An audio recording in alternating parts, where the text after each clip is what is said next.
हमें एक काम करने का मन करता है और दूसरे का दूसरा काम करने का मन करता है। किसी बच्चे से पूछा कि बेटा तुम क्या बनोगे, कोई कहता है कि हम खिलाड़ी बनेंगे, कोई कहता है कि हम वैज्ञानिक बनेंगे, कोई कहता है हम गायक बनेंगे, कोई कहता है हम नृत्य करेंगे।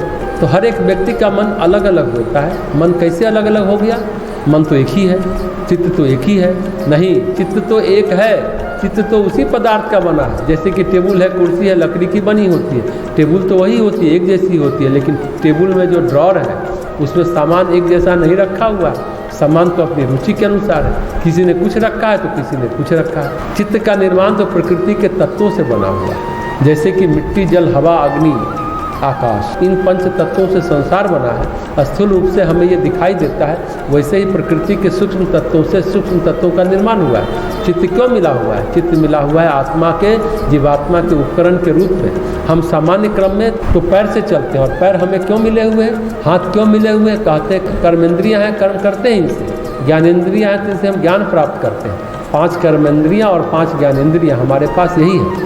कर्मेंद्रियों और ज्ञानेंद्रियों के माध्यम से हम अनुभव करते हैं, और कर्मेंद्रियों के माध्यम से हम कर्म करते हैं। हाथ पैर ये सब हमारे कर्म, हमारे लिए कर्मेंद्रियाँ हैं। उसी तरह से आँख नाक की हमारी ज्ञानेंद्रियाँ हैं। इनसे हम अनुभव करते हैं, और इस अनुभव को जो हम प्राप्त करते हैं, ये अनुभव हमारे मन में चला जाता है। इसलिए साइकोलॉजी कहती है बिहेवियर, व्यवहार, और कॉग्निशन, इमोशन, ये सब भी होता है। व्यवहार में हमें दिखाई देता है, कॉग्निशन में हमें दिखता नहीं है लेकिन होता है। व्यवहार का नियंत्रण कॉग्निशन करता है। जो हमारे अंदर विचार आता है उसी के अनुसार हम कर्म करते हैं। इसके गहरे तल पर हमारी यात्रा सोचें तो जन्मों से चली आ रही है, अभी से नहीं, जन्मों से चली आ रही है। इस बहुत समय से, युगों युगों से हमने बहुत सारे कर्म किए, बहुत सारे लोगों से मिले। कुछ लोगों को अच्छा समझा, कुछ लोगों को बुरा समझा, कुछ के साथ हमारा प्रेम हुआ, कुछ के साथ हमारा झगड़ा हुआ। कुछ लोगों के लिए हमने अच्छा किया, कुछ लोगों के लिए हमने बुरा किया।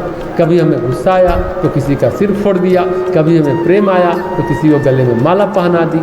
हमने सब किया है, अलग अलग भाव जगे, अलग अलग कर्म हुए। तो जो हम करते हैं उसमें क्रिया यानी कि काम जो कुछ किया, उसमें 2-3 चीज़ें शामिल होती हैं, घुली रहती है। कर्म में घुली रहती है इच्छा, कर्म में घुला रहता है संकल्प, कर्म में घुली रहती है भावना, और कभी कभी ये बहुत तीव्र रूप से घुली रहती है। जैसे हमारे मन में किसी के प्रति प्यार होता है तो बहुत तीव्र होता है, हम उसका भला करना चाहते हैं, हम उसके दुख को दूर करना चाहते हैं, उसकी सेवा करना चाहते हैं। हमारे मन में बहुत तीव्र आवेग आता है। और कोई आदमी हमारा बुरा करता है तब भी ऐसा ही होता है। हम सोचते हैं कि इस आदमी ने हमारा जीवन बर्बाद किया, इसका कुछ बुरा करें। ऐसा भला बुरा करने की भावना हमारे अंदर पैदा होती रहती है। जहाँ हमारे अच्छे भाव होते हैं, जो अच्छे भाव से भी हम चिपके रहते हैं, उसको पतंजलि कहते हैं राग, और बुरे भाव से चिपके रहते हैं तो उसको कहते हैं द्वेष। चिपके हम दोनों से रहते हैं। अगर राग और द्वेष ना हो तो हम चिपके नहीं रहेंगे। ये जो चिपकना है ना, पतंजलि कहते हैं इसको अभिनिवेश, यानी चिपक गए, पकड़ लिया वहीं। तो कहते हैं कि ये जो क्लेश है, अविद्या, अस्मिता यानी कि भ्रम, भ्रांति, माया और मैं, पहले तो मैं हूँ तो मेरा है, तू है तो तेरा है। ये जो पंच क्लेश है, यही हमारे कर्म करने का मूल है। और इनसे प्रभावित होकर के परिस्थितियों में हम कुछ न कुछ करते हैं। कभी हमारे मन में कुछ पाने की लालसा होती है, कोई घर देखते हैं तो लगता है कि ऐसा घर बनाएंगे, कुछ देखते हैं तो लगता है कि ये पाएंगे, कुछ लगता है कि अपने लिए नहीं पाएंगे तो अपने बेटे के लिए करेंगे। कुछ न कुछ ऐसी हलचल मन में मचती रहती है। ये मस्ती है तो हमारे अंदर भाव संस्कार है, उसके कारण। ये जो हमने कर्माशय में संचित कर रखा है ना, कर्म समूह के साथ संस्कारों का जोड़ जो है, ये हमें प्रेरित करता है। हमें लगता है कि हम मीठा खाएंगे, किसी को लगता है हम नमकीन खाएंगे, हम नशा करेंगे। तो प्रकृति के गुण सतरजतम, जिस गुण की हमारे अंदर अधिकता होती है, जैसी हमारी वृत्तियाँ गुण के रंग में रंगी हो रहती हैं, गुण वृत्तियों के अनुसार ही तो हम कर्म करते हैं। कर्म तो हम करते हैं, लेकिन हम जानते नहीं है कि ये कर्म हमसे चिपक जाएगा। कर्म की जो ऊर्जा होती है, कर्म जो हमने किया, हमने क्या किया कि अकाल पीड़ित क्षेत्र में जा कर के बड़े मन से हमने सेवा की। तो जो सेवा की तो हमारे अंदर अच्छे भाव की सघनता हुई, हम सेवा की और जिनकी सेवा की उनके मन में अच्छे भाव हमारे लिए उमरे, उनकी शुभ भावनाएं, उनका आशीर्वाद हमारे ऊपर उमरा।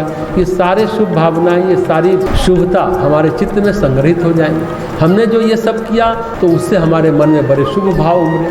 किन्हीं क्षणों में जब हम लोगों का भला किए, उनकी सेवा किए, हम पीड़ा निवारण के लिए पतन निवारण में लगे रहे, बहुत भली भांति से लोगों की सेवा की, और जो सेवा की उसकी जो ऊर्जा हुई, दो तरीके की ऊर्जा होगी। एक तरीके की ऊर्जा हमारी शुभ भावनाओं की ऊर्जा, और दूसरे तरीके की ऊर्जा हमने जो कर्म किया उसकी ऊर्जा, और तीसरी ऊर्जा जिनके लिए किया उनकी ऊर्जा, उनके लिए जो शुभ भावनाएं उमरी, जो अच्छी भावनाएं उमरी, वो सब ऊर्जा वो हमारे चित्त में संग्रहित हो जाएगी। उनमें से कुछ लोग ऐसे होंगे, कुछ को हम अपना मानेंगे, उनके साथ भावनाओं की डोर जुड़ेगी, तार जुड़ेंगे।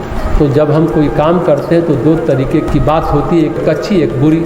भावनाएं जुड़ती हैं, हम किसी को पानी पिलाते हैं, हम किसी को कुछ खिलाते हैं, किसी का स्वागत करते हैं, उनमें से कुछ लोग जीवन में ऐसे मिलते हैं जो हमारे बहुत अपने हो जाते हैं।